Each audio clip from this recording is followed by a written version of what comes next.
Good morning. This is Nick. This is really it's the fourth day. I missed yesterday. Yesterday was a whole ordeal. So now I'm on the third day challenge for my 30-day Talking to the Camera challenge. I'm going to try and make up and do another one today as well. My topic today is my relationship with change. I know it's this weird kind of dichotomy sort of thing. Sometimes I almost like I need change in my life, and other times change is very disruptive. I think I normally do very poorly around the holidays. There's a lot of disruptions and everything is out of place. I've never really done Christmas very well, and part of Christmas is your house is all turned upside down and there's a Christmas tree in a weird place and all these big changes. There's new decorations around the house. And that contributes to me having a hard time with it, in addition to all of the holiday baggage. Yesterday was Father's Day, and I really had a stressful experience. The girls did their very best to make it a nice day for me. There was a nice pancakes and bacon, but I got carried away, and if you can see behind me, the garage is a mess. I'm trying to make a little YouTube studio. I'll try and show you for a second. So this corner is going to be my YouTube studio ultimately / office situation.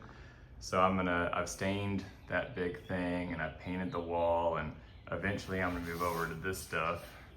But right now everything's kind of out of place, and it's a whole thing out here. So that piece of change, there's pros and cons. You have to change for things to change, to do something new, but it's always disruptive to me. I really find I like my routine. That said, there have been very big, meaningful changes that were challenges that got me where I am today. Probably many of you all can relate to this. When I got into nursing, that was a huge change. I was working construction. I'd worked construction for 10 years. I was in the military for a little bit, and I hated working construction. It was terrible. I worked with my dad. We didn't get along when we were doing it, and I had to change something. So I was in a fortunate opportunity to drop that and start nursing school and give that a try. And it really worked out well. But it had its own challenges. I remember at the time I had a panic attack that I didn't really realize what it was yet, and that sent me to the emergency department. Likewise, going through grad school, there was so much on my plate, and it was always changes, that I had to deal with my own mental health concerns through all that too. So it's give and take. I don't know that there's a right answer. A change is inevitable.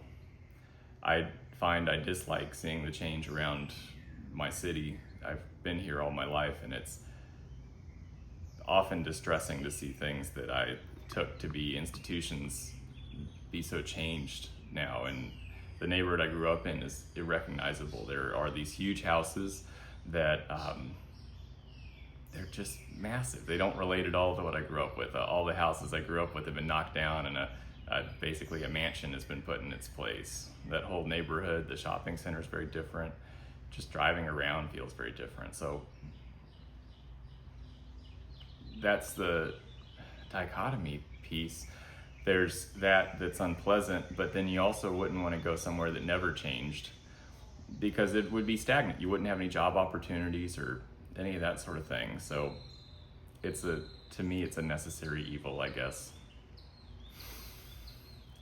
Just an update on how my things are. I showed y'all the room back here. We went to the pool for Father's Day yesterday and had kind of fun with that. I definitely struggled enjoying things, but that's the anxiety and all of those challenges speaking more than anything else. But I'm hoping today's a new day. This is going to be a busy week, so my uploads might be a little hairy. I've got to work all day tomorrow and Wednesday both. So I'll do the best I can, and I've got to have grace with that if I can't make it all work. The other prompt for today is to share a nursing story. a story from my experience as a nurse. So I started, I want to think of a good one. I remember I've always enjoyed starting people on chemo and helping them navigate the uncertainties of a new oncology, like a cancer diagnosis.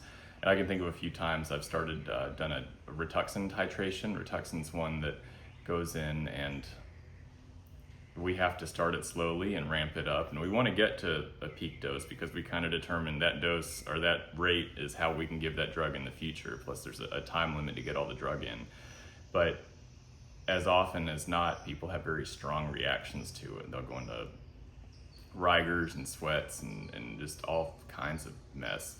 And they usually don't know, I mean, nobody knows what to expect until they do something for the first time. So I remember very, it's kind of fondly because I work with a patient, we get our heads together, I tell them I'm gonna be there for them, here's what to expect, here's what I'm gonna do if things do this. And I can think of a few of those kind of guys. I think of one guy in particular. We got it. He had all of the reactions. I was there with him. We were able to ramp his dose up and get him what he needed. But in the time, it's terrifying, and it was so satisfying to me to be able to be a source of encouragement and strength and consistency through that experience, and someone he knew he could count on through it. And that's one of the cool things you get to do in this field. So there's my day 3 that's coming out on day 4 or whatever. And I hope to keep improving. Hope you guys are having a nice day.